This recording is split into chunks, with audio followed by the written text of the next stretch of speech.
Alright, hello everyone! What is up? Welcome! A host has connected to the holodeck. Cheston, thank you very much for the host, dude. Thank you so much. Welcome to Pillars of Eternity 2 Deadfire. I am so hyped for this. I am so ready. This is gonna be great. This is gonna be fantastic. Of course, if you guys didn't see it, there is, I did a full playthrough of Pillars of Eternity 1 on my channel. It's all up there on YouTube, so if you want to catch up with that game and the story, feel free. The entire thing is there. I think we did, like, literally everything in the game. Literally everything. So yeah, we're going to be going to the second one. We're going to import our save. All of our choices carrying over from game number 1. Make new character. And move ahead. Is everything too loud? Okay, great. I'll turn it down. Thank you, chat. To the music. Let's turn just the master volume down. Let's try 50%. Chat, you let me know if that's good. You let me know if that's good. We'll adjust things as we go. It might be a bit mad. Sean Weiss said just spent the last hour making my character. That's insane, dude. It took me like 2.5 hours to download the game because my internet's so bad. I've just been sitting here being like, I want to, at least it made me cook a healthy dinner. I made a curry. At least that happened. So, yes, we're going to be playing on Path of the Damned, the hardest difficulty in the game. Path of the Damned throws the largest numbers of enemies against the player, makes enemies more powerful, and utilizes the most devious AI tactics. Warning, this option can't be changed in-game. It's only intended for players who want the most punishing encounters. Oh, this is like Iron Man. One save, you can't save. We won't do that, just for, you know, YouTube, Let's Play, streaming considerations. We don't want to encounter any game-breaking bugs. Expert mode,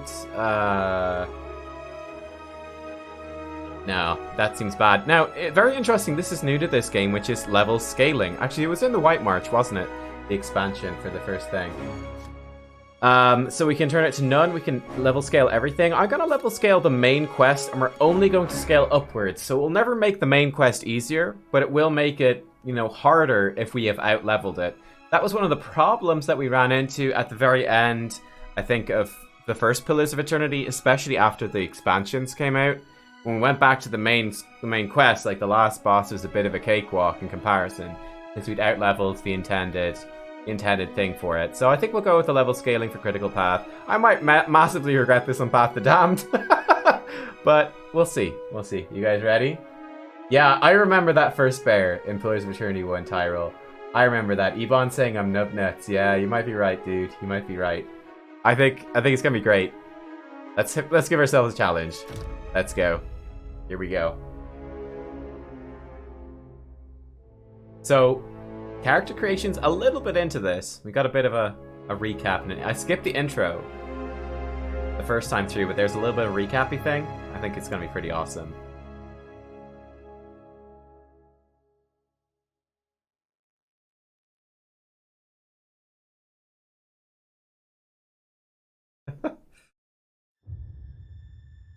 Aora, a world where mortals live, die, and are reborn through the turning of the wheel.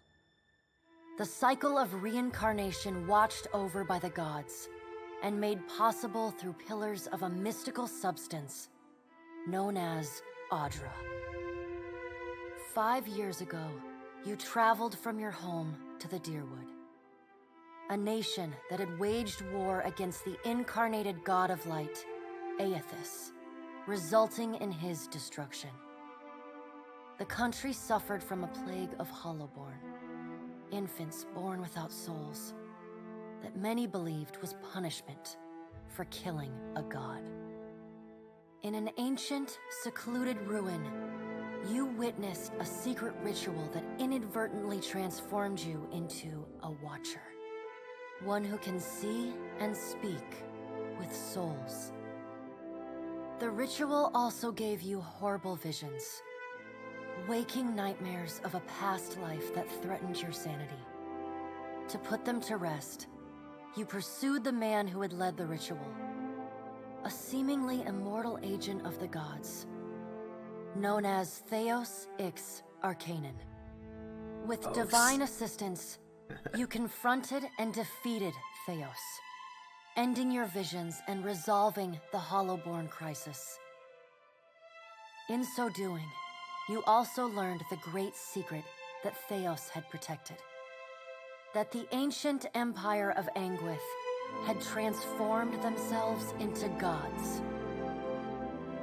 Your visions finally put to rest, you retired to the castle of Cadnua, built atop a massive statue of pure Audra, where you ruled in relative peace and prosperity. Awesome. Awesome. Yeah, recaps. Exactly. There's more recap, actually, a little bit further. I'm not sure how much cutscenes left. Oh. Yep. Made a nice story. You fixing up that old keep? Lifting the curse? Must have told it 100 times. But something got to gnawing at me. Thinking the spirits there weren't really at rest. But maybe the gods weren't finished with us.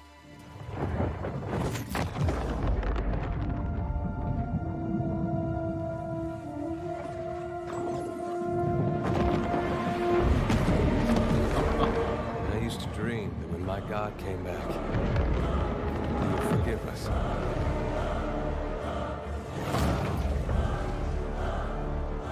Last the trouble with dreams. Sooner or later, we all have to wake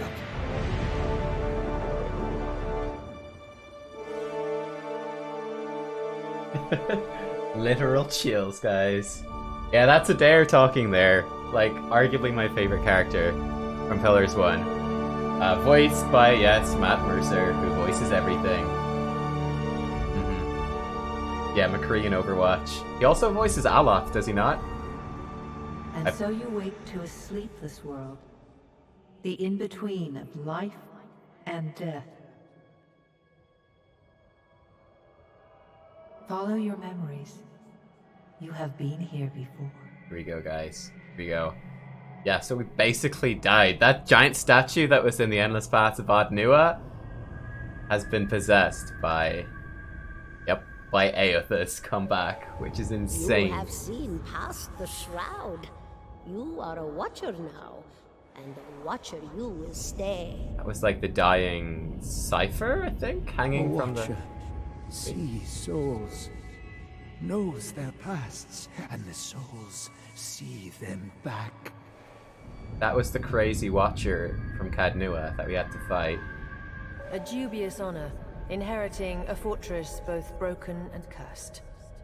Cadnua. So these are like flashbacks. This is the bit I saw when I was testing the game to make sure it ran. These are flashbacks from the first game. What is a god? A higher power? A rewarder of good deeds and punisher of the wicked? Theos. Enemy. The gods aren't real, but something else entirely. Something created by people.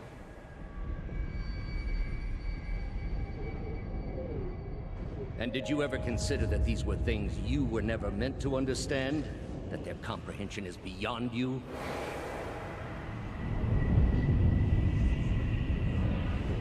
Let the world see. Let them decide what to do.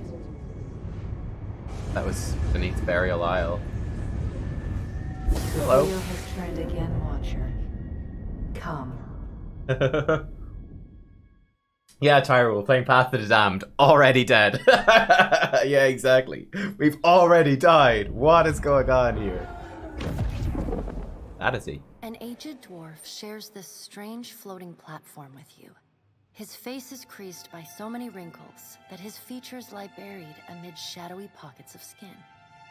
Still, the dwarf's well-practiced habits have left telltale tracks of a welcoming rictus across his visage. Beautiful. You can see his smile coming before it blooms, reshaping the dwarf's face from a hanging sack of flesh into something resembling an oddly carved, merry gore, replete with unhealthy bumps and discolored splotches. Beckoning us forwards. This is crazy. Guys, how's the sound, by the way? Do I need to turn up voice, down voice, music? Let me know.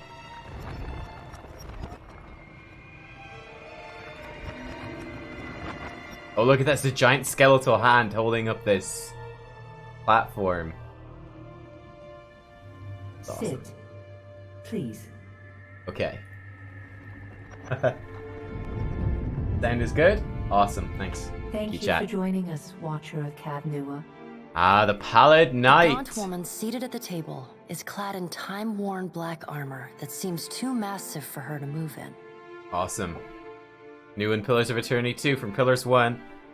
Basically full voice acting, which is awesome. So excited. The voice is a little bit quiet. Okay, after this cutscene, we'll try to turn it up a little bit. The Pallid Knight is the god of death, Bereth, by the way. I think he might be Bereth as well. A pale, slender neck rises from the gorget, topped by a hollow face.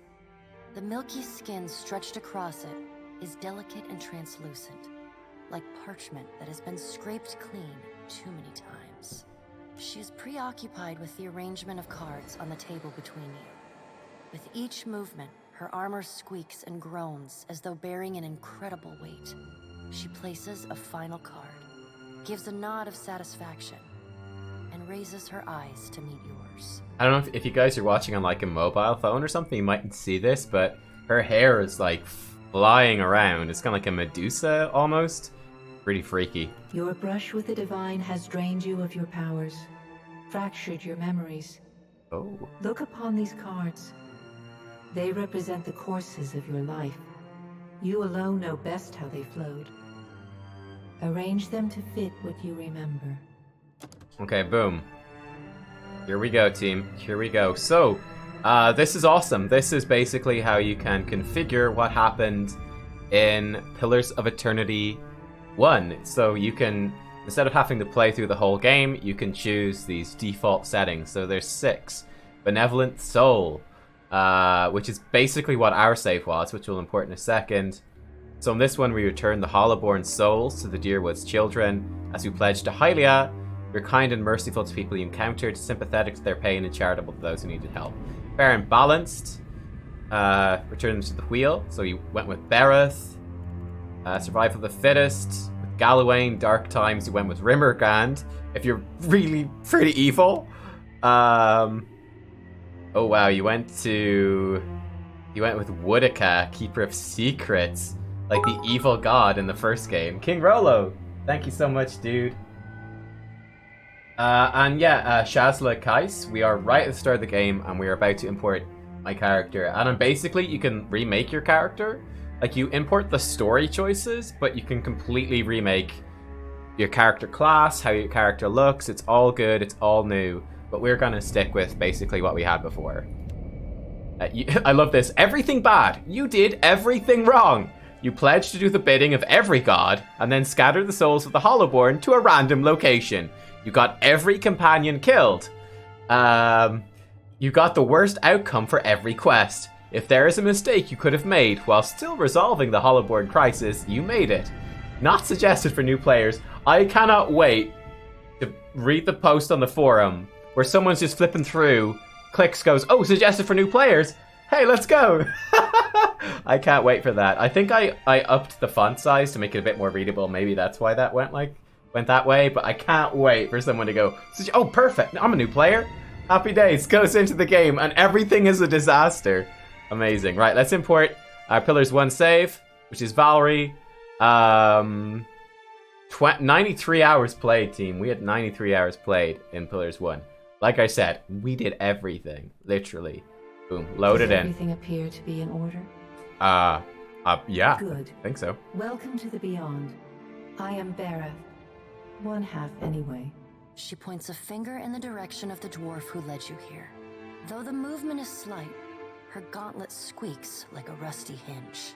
Actually, one thing I need to look at is if there's maybe colorblind mode, because I'm colorblind, and that's very difficult for me to see that it's different. I just about spotted it there, because I was expecting it might be. But we could easily miss some of these pop-ups. So basically there's text you can hover over and it will give you info. I think this wasn't in the base pillars, was it? In the first one? I think this came in Tyranny. But anyway, Bereth is the god of death, cycles, doorways, mortality, and inevitability. The keeper of the cycle of life and death, Bereth is thought to seek to claim the lives of those who have lived past their time. According to folklore, Bereth is seen most often in the form of the Pallid Knight or the Usher, two skeletal characters who lead such people to their deaths by way of challenge or trickery. We actually had to do this for Bereth in the elf place. I can't remember the name of it, but we had to kill some like priest who was sacrificing like children and stuff to prolong his life. So God of Death, but kind of in a impartial way, I guess is a way to put it. Yeah. The dwarf's rictus returns as he nods in the woman's direction. So creepy. The gods offered you boons in exchange for resolving the Hollowborn crisis. What did you do with the souls? So that's exactly, yeah, you're exactly right, Sean Wise. He's the Usher, she's the Pallid Knight. We restored the souls to the Hollowborn. So the Hollowborn, yeah, they were, they have more stuff to hover. I didn't see that at all. That was just fluke. Yeah, the Hollowborn crisis, there are all these babies that were born. Basically, all the babies in the Dyrwood were being born without souls. Everyone thought it was because Aethys had been killed and it was like his revenge.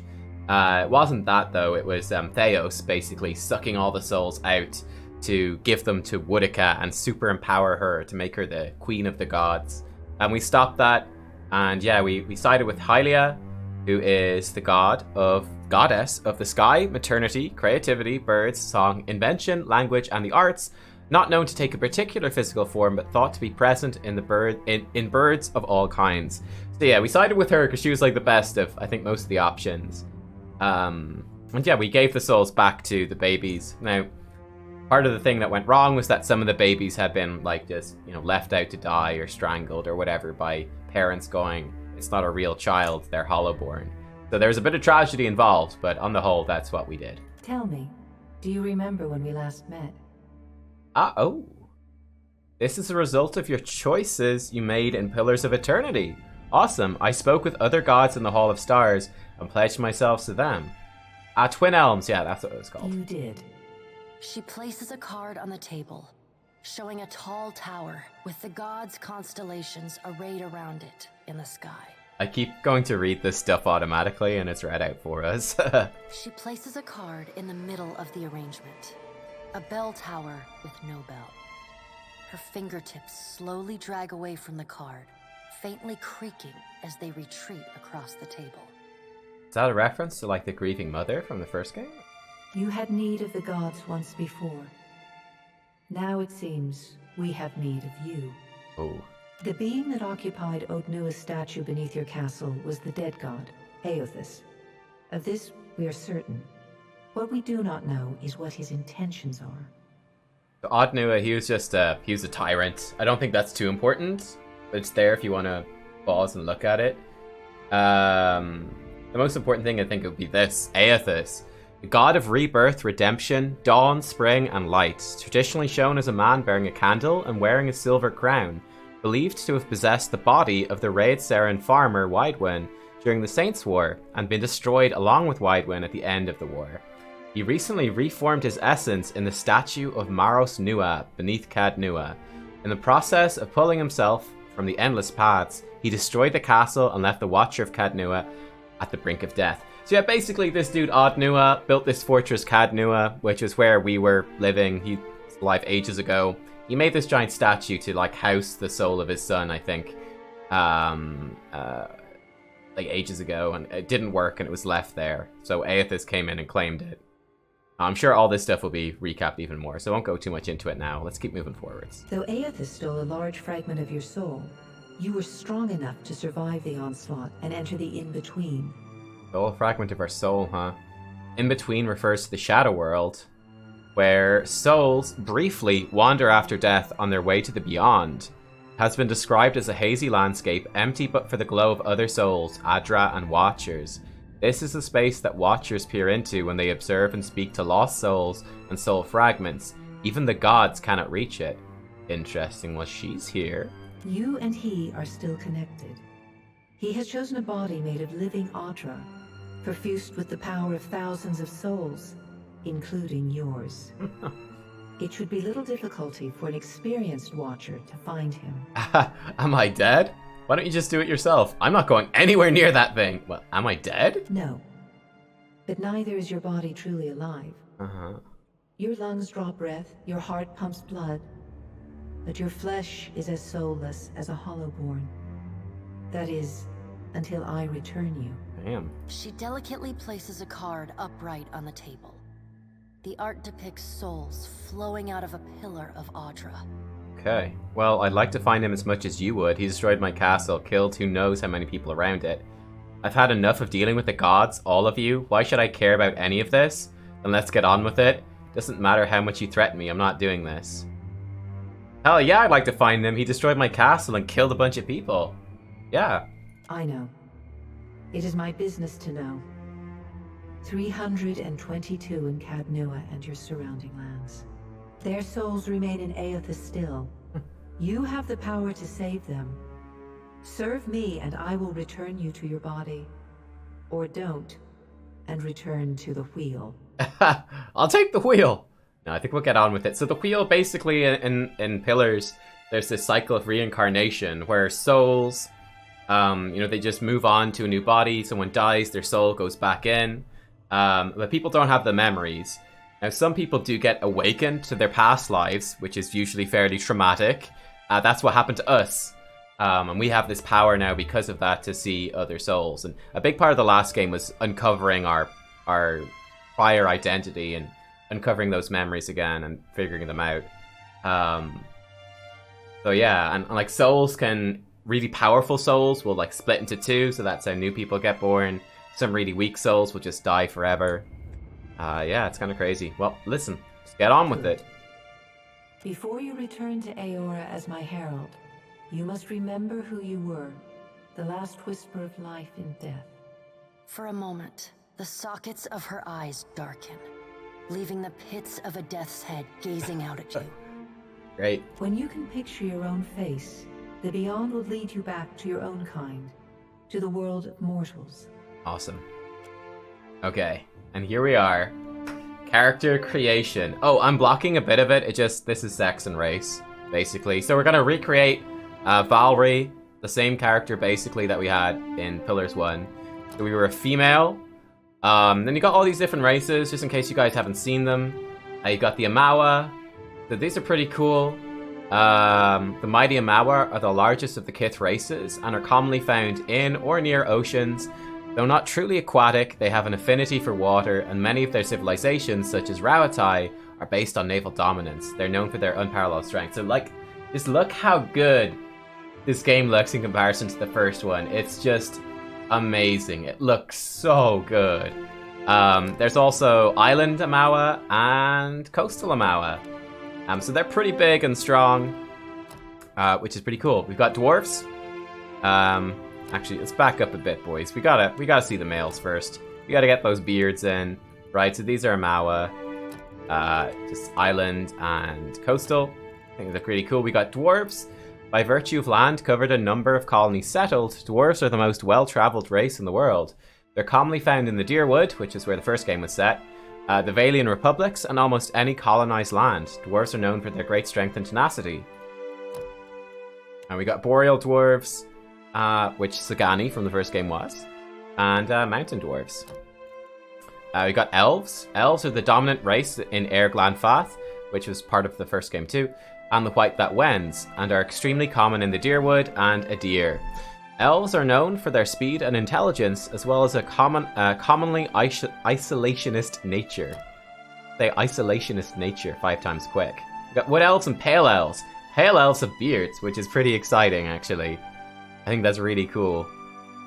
Really cool. You can look like fairly effeminate bearded man if you want. We got godlike then, which we are going to be. Godlike, pretty cool. The godlike are children of the Kith.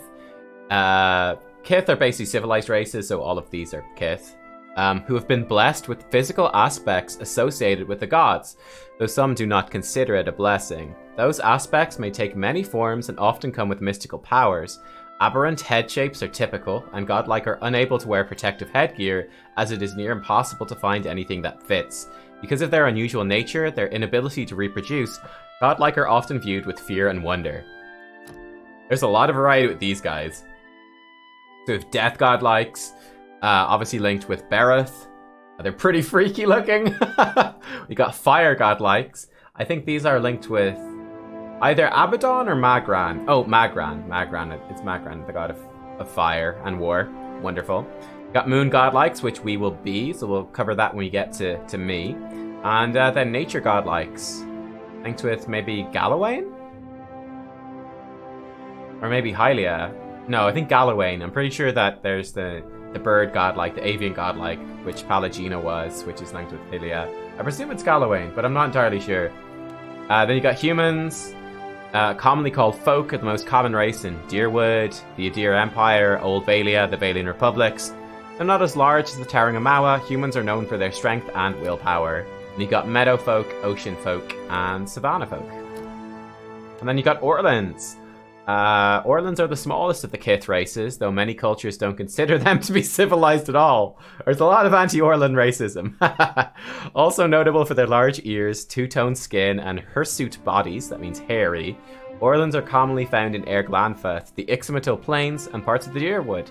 They're known for their mental intensity and sharp senses, and you can be Hearth Orlan or Wild Orlan. So yeah, we'll just flick through the females real fast so you can see what they look like. We showed these ones already. Dwarves look like that. Elves look pretty cool actually. Look like that. Humans, boop boop boop. Orlan, do. They're pretty cool too actually. Right, we're gonna be godlike though. And we're going to be playing as a moon godlike, of course. Moon godlike are the most tolerated of the godlike. While their skin tone and a large moon-like growth on their foreheads may be strange to some, their appearances are generally considered more palatable by the other Kith. Sailors have many beliefs about moon godlike and their propensity to bring luck, though there's little agreement as to what kind of luck they tend to bring, which is pretty awesome. And we're tied in, obviously, very much so with the sea and with sailors, which I think is very appropriate because this game is all about sailing and pirates. We're in the Deadfire archipelago, so it's all about sailing and exploration and that sort of stuff.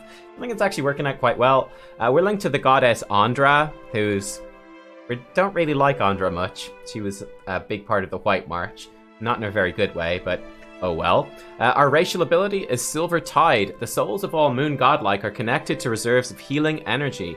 In combat, the first time a moon godlike is hurt, bloodied, or near death, they will automatically generate a wave of healing around themselves.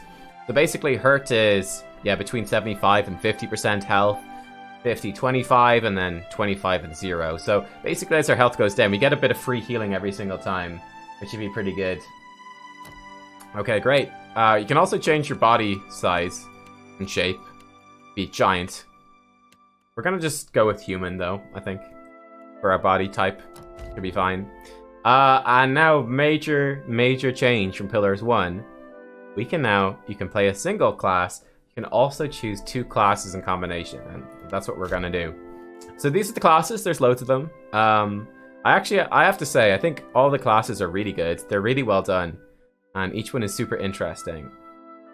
Basically, multi-classing, where we get to choose 2, you can set up some really nice synergies or just be a bit more versatile. They won't be as powerful as a single class. So, for example, this is the ability tree for barbarians. Just to illustrate, on a multi-class, by the time we get to max level, we'll only be able to choose powers up to level 7 here. And we won't ever get to choose powers from level 8 or level 9 from either class, whereas a single class would, and their powers would be a bit stronger, they'd be able to use them a couple of times more per fight, that sort of thing. So yeah, barbarians, they're pretty cool. Brutes, madmen, berserkers. Though city-dwelling people often use the term barbarian with a dose of disrespect, these rural warriors are respected by their communities for their ferocity and fearsome presence on the battlefield. So yeah, barbarians are pretty awesome. You know, they're a lot of hit points, not very good at being defensive though. They'll take a lot of damage, but they can absorb a lot, and they do lots of area of effect damage, which is pretty cool. Yeah, there's so much customization. Very like D&D. Very much based off AD&D, I believe. We've got Chanters. These are one of my favorite classes because they're super cool. Basically, they're like singers. So they'll just be singing these constant songs as they're going, and you can customize the song, and it'll be doing these little passive buffs, or maybe debuffs to the enemies near you, or maybe a little bit of damage.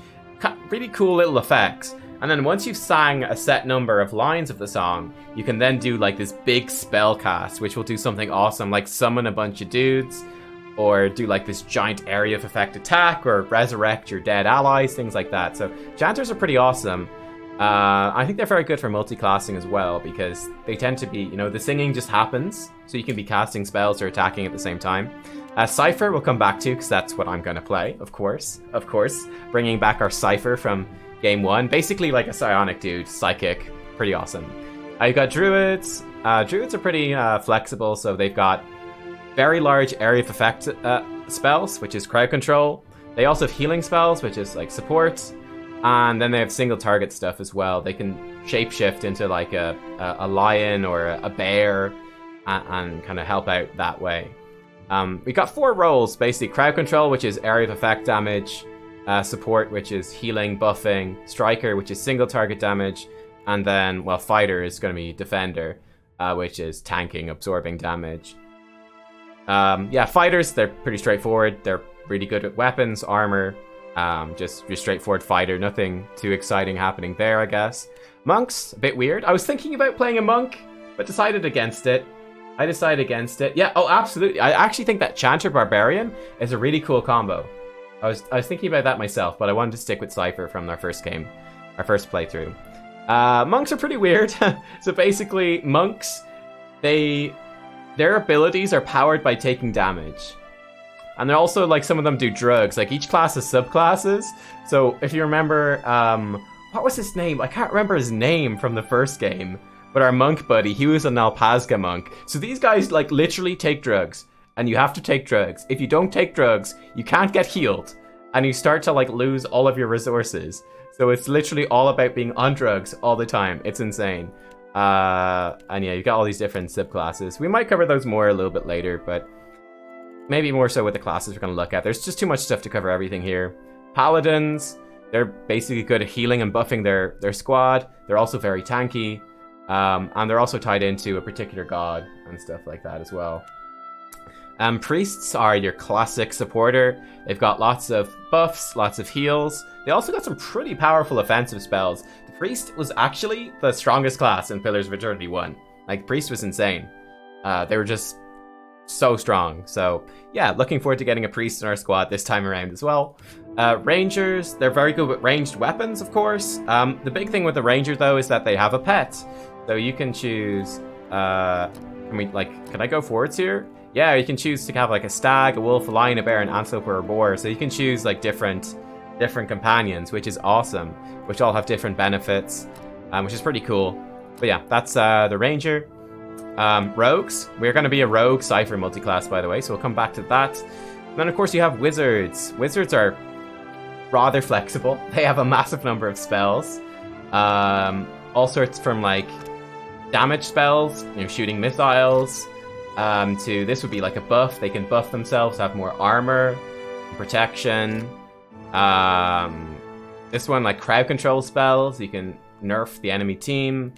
All sorts of stuff that wizards can do. Wizards are super cool, really, really cool. So, yeah, we'll check out wizards later on. But yes, we are going to be a Cypher Rogue.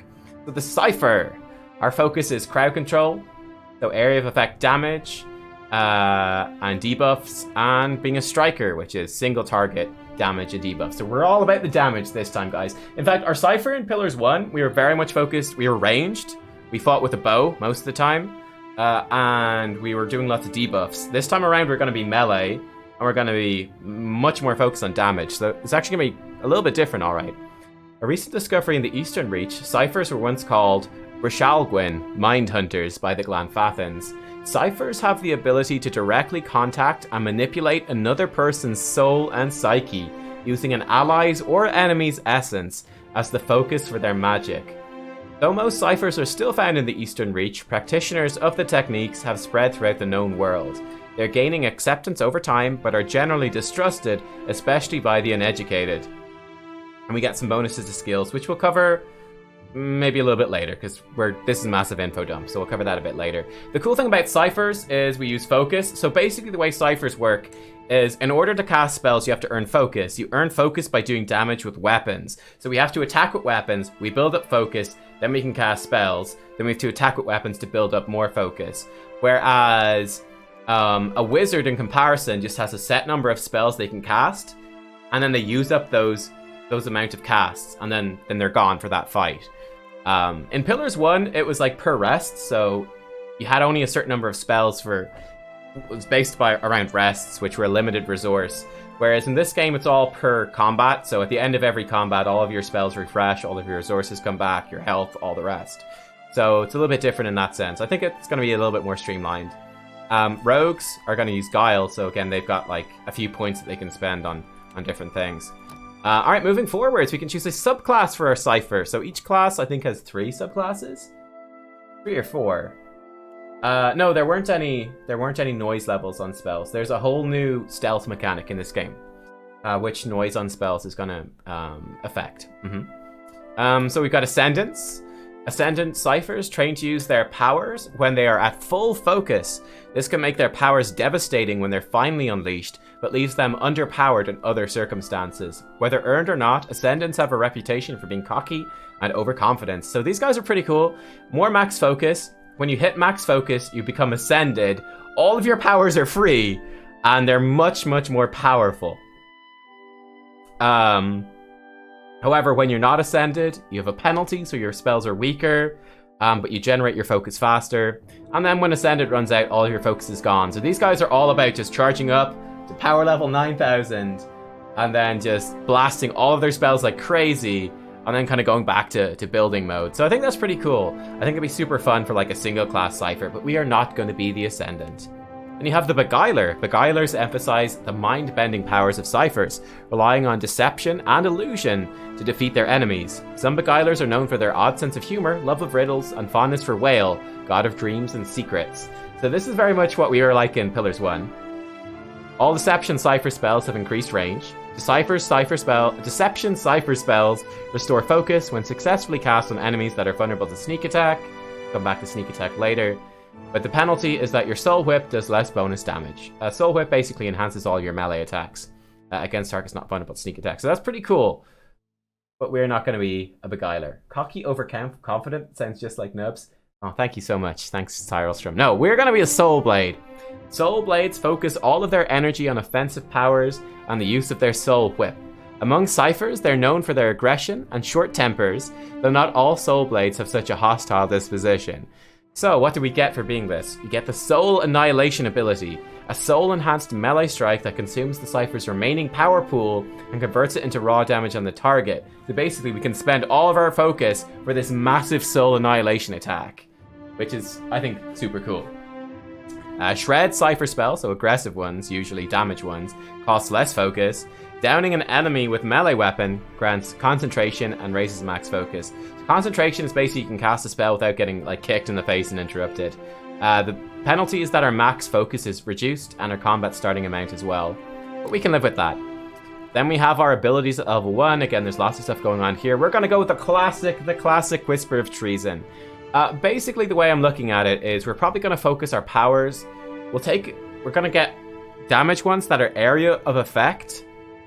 We're going to take ones that do good CC, and then ones that buff ourselves. Okay, that make us a bit more defensive, because we're going in as a rogue. We're going to be multi-class rogue. We're going to be backstabbing. We're going to be doing tons of damage, but we're going to be kind of vulnerable. And we don't really need anything that does single target damage. Like, we've got that stuff locked down. We're also going to try to get stuff that's pretty fast to cast. This is a little slow, 3 seconds to cast this, but it's so strong. The Cypher bends the mind of an enemy to their will, charming them for the duration. So we basically mind control someone, which is super good. Super good.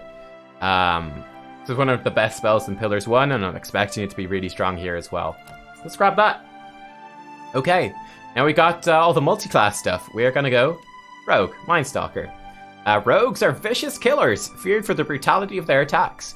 They can be found as often in dark back alleys as in the heart of battlefield skirmishes. Though unpredictable and undisciplined, Rogues are commonly used as shock troops or as part of a surprise assault.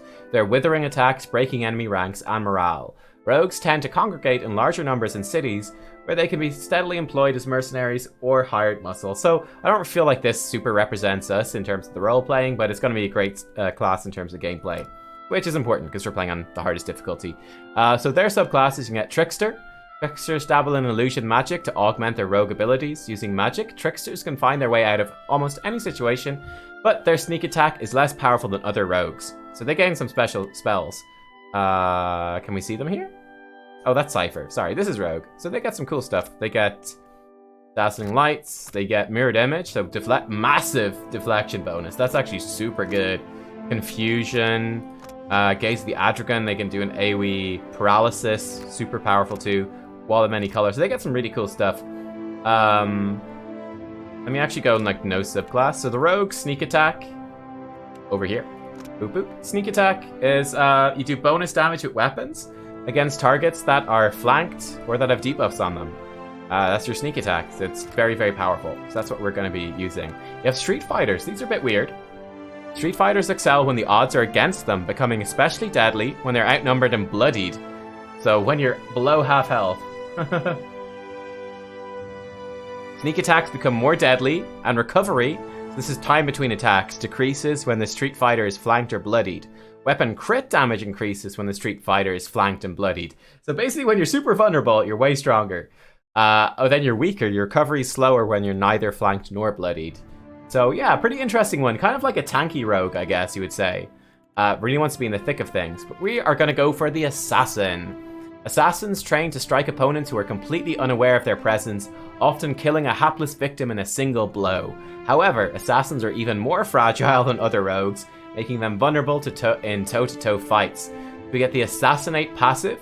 So this gives our stealth attacks bonus penetration, so going past armor, accuracy, and critical hit damage, which is pretty awesome. But we do take more damage. We do take more damage. So yeah, this is gonna be pretty fun. Only a couple abilities to choose from here for Rogue to start us off. We're gonna go with Crippling Strike. We attack our enemy's ability to move around effectively, hobbling any enemy successfully hit. So this is gonna be important, right? We cripple them. When they're hobbled, that means that our sneak attack is gonna get that procs our sneak attack, which means they're gonna do lots of bonus damage, which is gonna be pretty crucial. So we're gonna grab that. Moving forwards. Aha! Now we have the attribute time. So first off, we got Might. Might contributes to damage, healing effectiveness, and the Fortitude defense.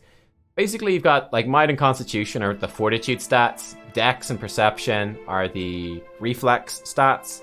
Intellect and Resolve are the Will stats. And basically, every stat is good for every class. So it's given us saying these ones are slightly recommended. This one is highly recommended, Perception, and Resolve and Constitution aren't. Basically, Might is going to give us 3% damage and healing and 2 Fortitude per point. So we're going to crank it up to 15 Might. We're going pretty hard on this. So we're pretty strong. We're pretty strong. Hinatic, yeah, we are going to meet some companions. There's going to be 3 companions. Will be returning as companions in this game.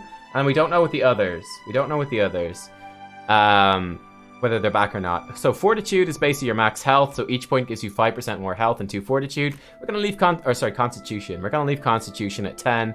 You can dump them all the way down to 3, but I don't really fancy having like no Fortitude or health. That seems pretty risky to me, so we're gonna leave it just at 10 there.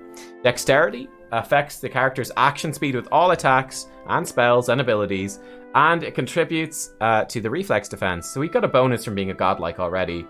We might crank that up like 2. We might crank it up 2 so we get 9% bonus action speed and 6 reflex, which is pretty good. We've got Perception then. Or maybe we'll just... Well, let's leave that for now. We'll come back to that one because I want to put a lot into these. Because I feel like they fit our character role-playing wise, and they're also very strong for our character as well. So Perception basically boosts your accuracy and gives you reflex. This is also changed in this game. Perception is now what helps you spot traps and secrets in the world. So you don't need to have mechanics anymore to do that, which is so good. Makes it much cleaner. So we're going to crank up. We're going to get lots of Perception, I think. At least 15 for our character here, because Perception is our most important stat. More accuracy means more hits, means more crits, and that's very important to us. Intellect gives you more area of effect on your spells, makes your abilities last longer, and also increases your will defense. So we're going to go up to be quick-witted. So we're observant, quick-witted, and strong. We've got 2 points left. Resolve basically gives you bonus deflection, which is defense against physical attacks, reduces the effect of debuffs on you, and gives you more will as well. I think we'll put the last 2 points into Dexterity. Oh, actually, we can -1 in Resolve, because we're going to get a bonus from our culture in a second. Let's put it into Perception. Let's be super perceptive. So there we go. I think this looks pretty solid for now. You can choose where you're from. Again, going with the exact same thing we had in the first game, we're coming from the Ixmitil Plains. Located north of Raid Ceres in the Eastern Reach, the Ixmitil Plains are a large expanse of fertile savannas that are extensively farmed by its savanna folk and Orlan residents. The Ixmitil culture is one of the oldest in the world, though one of the least imperialistic, having spread out little over the past several thousand years. Ixmitil society places a strong emphasis on learning and scholarship and honors their philosophers and literati, whatever that means.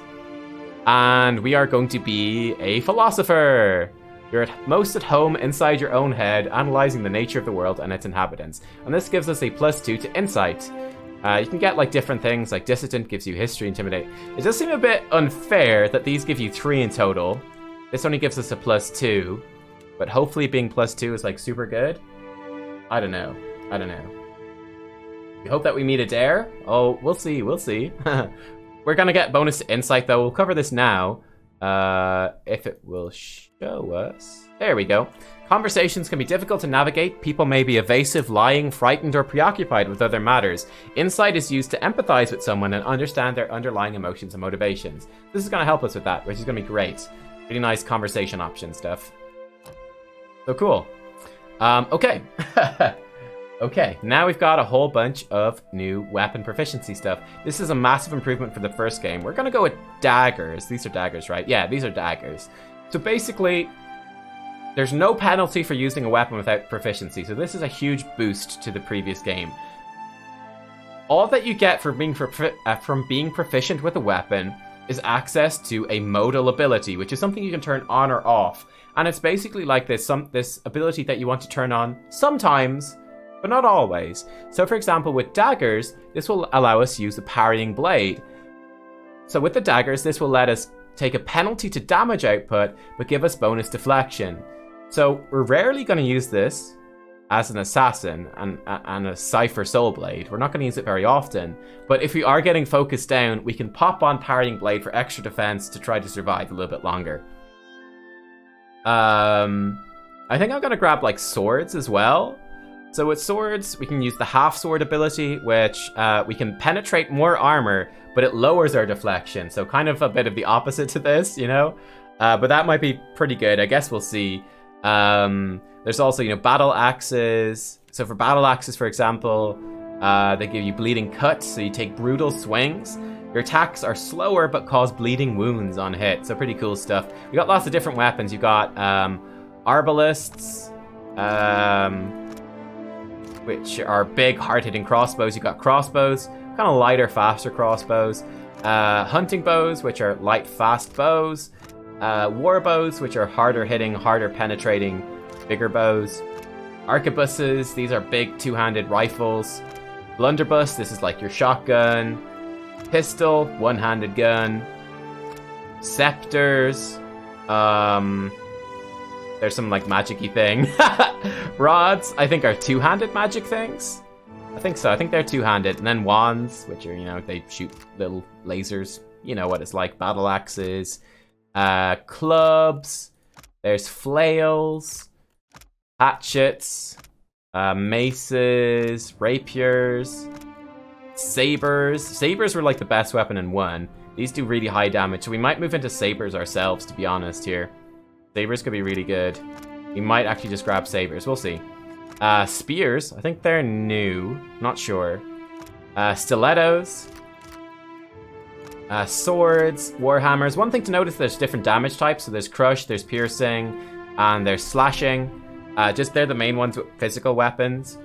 And different armors and different enemy types will be more resistant to different kinds. We're probably going to want to be a little bit flexible. Daggers are actually slashing, so we're probably gonna want... Well, swords gives us piercing and slashing. Always go rapiers, which are piercing. That could be good, actually. Maybe we'll grab rapiers. Yeah, that could be kind of cool. Then you got shields, small shields, medium shields, and large shields. So these give you bonuses, more deflection, but you get penalties to accuracy. Bigger bonuses and bigger penalties as you go up. And then two-handed, you got Estocs, Great Swords, Morning Stars, Pikes, Poleaxes, and Quarterstaves. So lots of cool stuff going on there. We're going to be dual-wielding one-handed weapons. So you know what? Let's go with the Rapier, which is a fast weapon with bonus accuracy. And it's piercing. And with daggers, which are slashing. Again, they're fast. And bonus accuracy. So we're going really all in on bonus accuracy now. Like, comparatively, like... just to show you, for example, like the Sabers, right? Saber actually hits a lot harder. Like, daggers do 10 to 14. Sabers are 14 to 21. But they do attack slower. There's an extra second of recovery time. And they don't have bonus accuracy. Same penetration on these. I bet still... rapiers are still 7 penetration. I thought they might have higher. Maybe not. Yeah, let's go with this. Yeah, daggers and rapiers. That sounds pretty cool. Yeah. Firearms were in the first game. Yeah, they were. Yeah, we used guns for a bit in the first game. Where's our portrait? There's our portrait. That's us. That's us from game number 1. Feels good to be back. We can change our colors. I kind of like these default colors. Change our face. So you got 2 options with Moon Godlike. We're gonna go with this one. I think it's pretty cool. And to be honest, I actually quite like the hair. I think that looks pretty good. This hair. Yeah. All different hairstyles. This one's pretty cool too. We could maybe go for this one. Or this one. Yeah, let's go for the double braids. I mean, we don't have braids in our portrait, but you can imagine. I think that looks pretty awesome. Yeah, I like that. I like that a lot. There we go. This is our character, basically. How she looks. Valerie. We got voices. So you guys can help me choose a voice, okay? I want you guys in chat to help me choose. We got Cocky. I'll go on ahead. Yeah? I'll lead the way. You're mine! Nothing will slip past me. Alright, we got Feisty. Quickly and quietly. It's a little hard to hear them over the music, actually. You guys are right. I need to adjust the volume stuff. Get them together. Let us end this. To whispers and shadows. Yes? I shall lead us. I kind of like that one, Mystic. Attack! Let's keep quiet. We're going to check out all of them. Yes?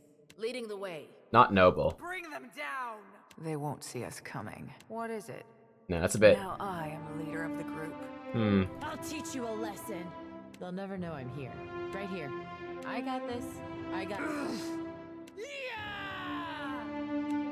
I kind of like that one. Take him down. Steady does it. Huh? Follow me. I kind of like Stoic, actually. I kind of feel like that fits our character in terms of being a philosopher. Let's go. Let's check out these Vox Machina ones. I won't let you down. Eagle Eyes. Hey there. I don't know if I'm the leader you deserve or a good leader, but I guess this is it. There's always a way. That's pretty good. Caliph. What is Vox Machina? I think it's something to do with the Critical Role voice actors, but I don't know what it is. But that's a good voice. I'm with you. Pike? For the Everlight! I'll find a safe path. I'm here for you. I promise to lead with mercy, patience, and compassion. Definitely not that one. Everyone's saying Feisty? Watch closely, darling. How can I help? Trinket takes point. The rest of you can follow my arrows. Oh, this is the Season 1 Critical Role, guys? Okay, cool. A host has connected to the hollow. Estel, thank you for the host, dude. Let's check out Feisty again. Time to see and not be seen. Huh? I've got this. Let's go. Alright, cool. So you guys want Feisty. Let's go with Feisty. Might not have been my choice, but there you go. Then you got poses, so this is new as well. You got average, heroic, chest puff, hunched. Fucking Emperor Palpatine right there. Roguish. Hand on hip. Okay. Sassy. Oh, the sass is real. I love that. Go for average. Watch this. Watch this. Oh, so sassy. Stoic. Pretty cool too. And then sullen. Oh man, that's like... This is if you're a teenager.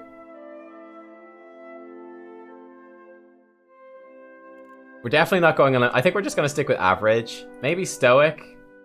Let's stick average. So we're talking about maybe... Oh, Vixalia as Laura Bailey. I think that doesn't quite fit the character that I'm doing here. If I was doing like more of a wizardy character, then yeah. I think we'll stick with feisty. Okay, let's go with this. This looks pretty good. And then yeah, we're going to stick with the exact same name. Valerie. Let's do it. Boom. I think we're done. So this is our character sheet. We are a Cypher Soulblade Rogue Assassin. We are a Moon Godlike, a Philosopher from the Ixmitil Plains. We're going to start with 49 health. Decent accuracy, I hope. Deflection, Fortitude, Reflex, and Will. You can see that our Fortitude is terrible. Our Reflex is pretty good because we got lots of Dex and Perception. Our Will is good because we're a Cypher, and we've got pretty good Intellect. Then yeah, we've got pretty good Might, Perception, Intellect, some Dexterity, and then average Constitution, Resolve. We come with these abilities. We got like our Sneak Attack going on, our Assassin, bonus damage and stuff like that, but taking more. Assassinate. This is pretty powerful, guys. Like when we attack from stealth, 50% crit damage, 25 accuracy, 4 penetration.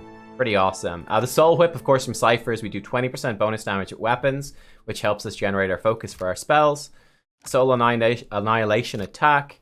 I got a Crippling Strike attack as well. Full attack means we attack with 2 weapons. We want to dual wield. We got Rapier and Dagger. We can charm enemies. I think this looks great. Here's all the skills. There's a lot of skills in this game. We might come back to it in a little bit. But basically, you've got active skills, which you can use in combat and kind of do stuff in the world. So, like, explosives makes bombs and stuff better. Mechanics lets us disarm traps, pick locks. I think it makes our traps that we use ourselves better. Sleight of hand is like pickpocketing enemies. I think you can also like put bombs into enemies' pockets. Stealth is going into stealth, so we're going to be leveling that up. I think we're going mechanics and stealth in this character. Athletics, of course, lets you do climbing and stuff like that. It also gives you healing in combat, which is pretty powerful. Arcana makes you better at using scrolls. Alchemy makes you better at using drugs and potions and stuff like that. Then you got passive skills. These are for conversations. So we're pretty good at bluffing, which is basically lying, exaggerating, and feigning ignorance. So that's pretty fun. Diplomacy is, you know, getting on well with people. History, knowing the history of the world. Insight, understanding people's motivations and what they're thinking.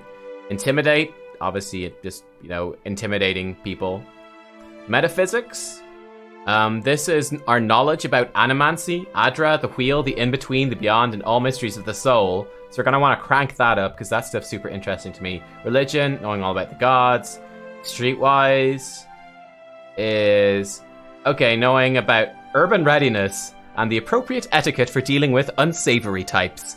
Said by a not very streetwise person. And then survival, which is wilderness challenge and nature. So yeah, there we go. So we got pretty good insight. Bit of metaphysics, bit of streetwise actually. Pretty good bluff, pretty good sleight of hand and mechanics, and a little bit of stealth. So yeah, I think that we're pretty well set up here, team. Go forth now, Watcher, as my herald. Know that I do not give you this title lightly. When the time comes, you will have the power to reveal the souls that cling to you. To open the gateway from the in-between to the waking world.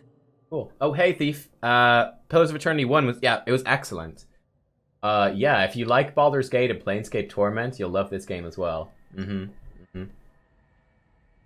Aethys. Learn his plans. When I have cause to talk to you, I will summon you. Okay. I really don't know. This is not good to be indebted to her, but yeah. With a quick gesture of her hand, you feel a sharp pain in what would be your chest. The pain continues, intruding deeper into your soul. Looking down, you see a small lump of darkness roiling within you. The darkness lingers there, but the pain abates and fades entirely within the span of a few seconds. A chime. Do not fear, Herald. It will not harm you unless you choose to cross me. I trust it will not come to that. Her gauntleted hand gestures to the dwarf, hovering nearby. Well, that's a threat. That is a threat. The dwarf nods, contorts his face with his odd smile, and gestures to a new door. Okay. I guess we go through the door. Goodbye, Pallid Knight. Goodbye, Usher. I'm sure we will meet you again. Oh boy.